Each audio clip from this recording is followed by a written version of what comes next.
зосередження.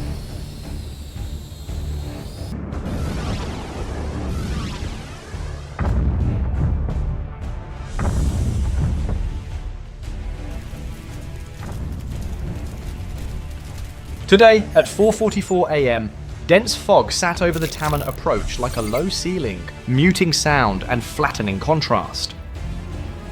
The location was close, about 10 miles from the Crimean bridge, and that distance mattered because it forced Russian logistics through predictable corridors and checkpoints. Visibility was limited, and the air carried moisture that scattered infrared signatures. For Ukrainian planners, this was workable weather, not bad weather, because fog complicates optical tracking and reduces the range at which small objects can be confidently identified. A Russian convoy of roughly 30 KAMAZ heavy trucks was stopped at a security checkpoint. The trucks were carrying specialized, hard-to-replace repair materials. These included hydraulic couplings, reinforcement components, and industrial oxygen. All items were specifically fabricated to match damaged sections and had been moved through indirect channels due to sanctions. The cargo was valued at $500 million and represented Russia's fastest path to meaningful repairs. Above the fog layer, the operation's first visible elements were already in motion. 8 Ukrainian Dove Bush T-10 heavy drones cruised at approximately 15,000 feet, operating as airborne carriers rather than direct strike platforms. Their flight profiles were steady and controlled, shaped to maintain altitude and spacing rather than speed. Each drone carried multiple fixed-wing FPV gliders designed to be released at a distance. After release, the gliders drifted silently towards the defended zone. The carriers sequentially deployed 48 FPV gliders into the airstream. These gliders were designed for minimal heat and low acoustic signatures. They relied on wind currents instead of jets to conserve energy and reduce thermal contrast. Their mission was to overload threat evaluation, confuse tracking, and force Russian defenses to reveal their position. At 4:45 a.m., Russian S-400 operators in the Kerch sector saw numerous contacts. The Dove Bush drones were intentionally spoofing the 92 N6E radar, creating false inflated tracks. This made the small gliders look like a wider formation, approaching from multiple directions, with inconsistent speed and altitude. Recognizing the signs of electronic jamming and deception, the Russian air defense commander assessed the situation carefully. He knew the S-400 had to balance improved tracking with avoiding being targeted. A powerful radar acts as both a shield and an exposed beacon in a contested environment. He quickly shut down the S-400's radar for defense, handing immediate close-in protection to the Pantsir S-1 units. They were ordered to switch to electro-optical/thermal tracking and engage positively identified targets despite the fog. While theoretically sound, the fog severely hampered heat signature identification, especially of low-heat objects, making the practical defense difficult. The FPV gliders were poor targets for thermal cameras. They carried no hot engines, and their glide profile kept them cooler than powered drones. The fog further degraded already weak thermal signatures. Pantsir crews worked under pressure, trying to separate real targets from atmospheric noise. When contact was intermittent, engagement decisions had to be made quickly and often with imperfect information. As the gliders neared, Pantsir crews initially attempted limited engagements, then switched to heavy twin 30mm cannon fire, creating a defensive barrier. Though several gliders were destroyed, the dispersed nature of the swarm, a scattered field rather than a single line, forced the turrets to constantly and rapidly traverse and reacquire targets. This rapid, close-range engagement exhausted both crews and equipment. At 4:47 a.m., Ukrainian AI shifted from presence to attack. An AI controller on a Dove Bush carrier issued Pattern Delta, causing surviving gliders to stop driftings, tuck wings, and dive. This rapid change compressed the time window for Russian gunners, turning accessible objects into fast, terminal threats. Pantsir turrets increased their fire, forming intersecting tracer arcs over the checkpoint as crews engaged targets from various directions. While cannon fire destroyed some approaching gliders, others got through. This was not due to a lack of skill, but because the attack's geometry overwhelmed the few turrets. They couldn't reliably cover multiple simultaneous directions. gliders breached the defense, hitting a command vehicle and a launcher section. The latter caused secondary explosions from stored munitions and fuel. This immediate disruption degraded local coordination, making the checkpoint chaotic. Limited hits forced defenders to shift from planned engagement to improvised survival. At 4:49 AM, Russian forces activated a contingency tool that had been held back for exactly this kind of saturation event. 4 specialized Tiger M vehicles deployed canister-based countermeasures that released a dense conductive aerosol cloud over the convoy. This metallic mist was designed to interfere with radio links and degrade electronics at close range. It did not need to destroy every incoming device. It only needed to break control, disrupt video feeds, and turn guided objects into unguided debris. The immediate effect hit the least protected gliders. Their control links dropped, and electronics failed or reset. About 20 gliders crashed to the ground.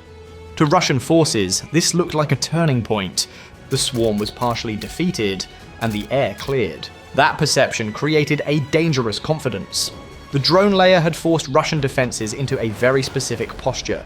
The S-400's main radar was suppressed, the Pantsirs were firing heavily, and the checkpoint's attention was locked upward into the fog. That was the moment Ukraine intended to use manned aviation. At low altitude, an F-16 Block 50 approached the engagement area, using terrain masking and sea skimming to reduce detection. The F-16 pilot maintained emissions discipline where possible, relying on flight profile rather than radar activity. Under the wings were 4 GBU-39 small-diameter bombs, precision-guided weapons designed to strike specific vehicles and compartments with high reliability. At 4:50 AM, Russian passive detection systems registered a faint pattern consistent with low-altitude aircraft electronics. The Kolchuga M passive sensor array does not emit signals, but it can collect and compare electromagnetic activity in the environment. In heavy fog and combat noise, it did not provide a perfect track like an active radar would. Instead, it contributed a probable bearing and an approximate grid area, enough to alert higher-tier defenses that a manned platform might be approaching. The F-16's warnings intensified, not from a clean radar lock, but the overwhelming sense of being found by a converging network of cues. The S-400 battery near Kerch quickly launched 2 48 N6DM missiles, using external queuing and fast processing, accelerating to high speed to compress the pilot's reaction time. The aircraft responded with a hard, evasive brake and a deeper descent, trying to keep the aircraft low and fast. The missiles closed quickly. The situation was not a duel in open air.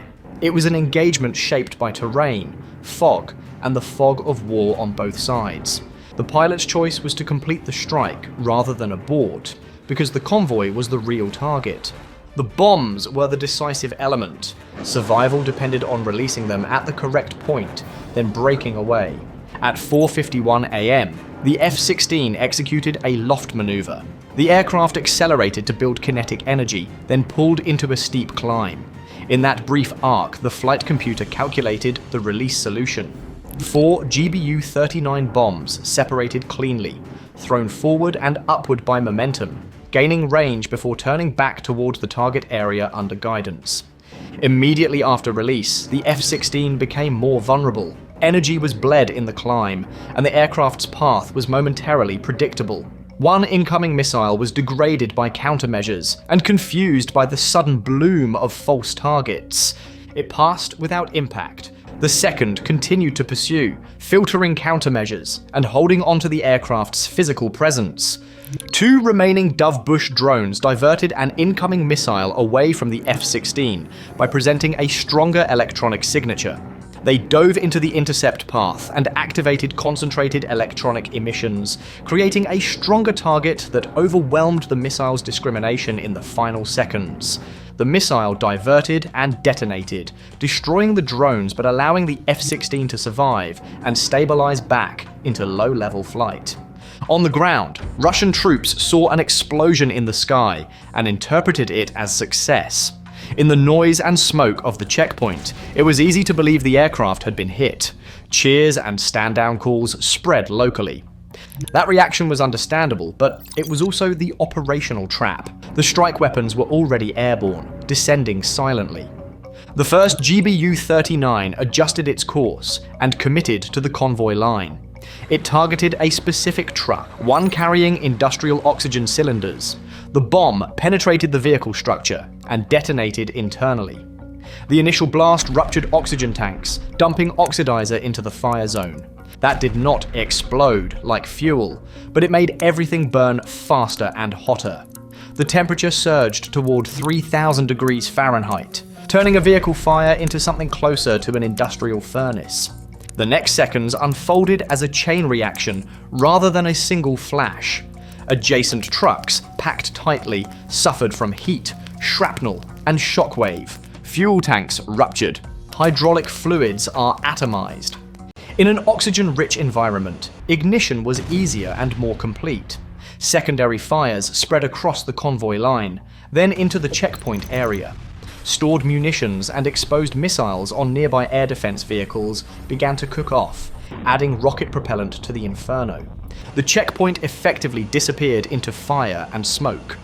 The Panzer units that had survived the swarm fight were now threatened by heat damage, secondary blasts, and the loss of functional sensors. Radar panels warped, wiring burned. The convoy, intended as a bridge repair lifeline, became a blackened scar.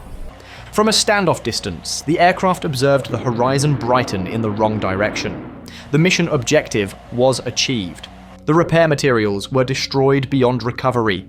The custom hydraulic couplings were reduced to unusable metal, and the industrial oxygen meant for welding had instead amplified the burn.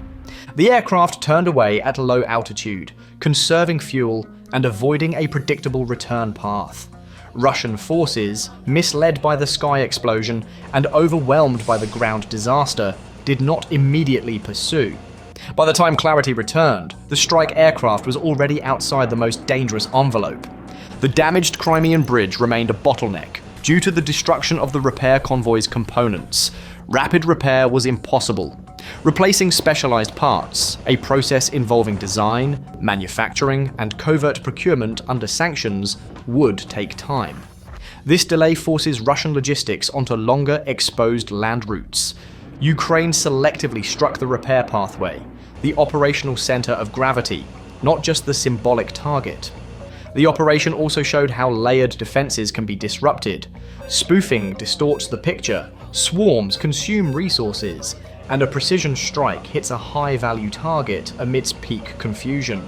By the end of the morning, the balance sheet was clear. Russia had lost a convoy assessed at $500 million, and with it, the near-term option to stabilize bridge throughput before the winter timeline closed. The deeper cost was time, because time cannot be intercepted by air defense. The question now is how Russia adjusts its defenses and its logistics under that pressure, and whether Ukraine will repeat this method against the next critical choke point, when conditions again favor deception, precision, and the deliberate targeting of logistics rather than symbols. Thanks for watching and subscribing for more.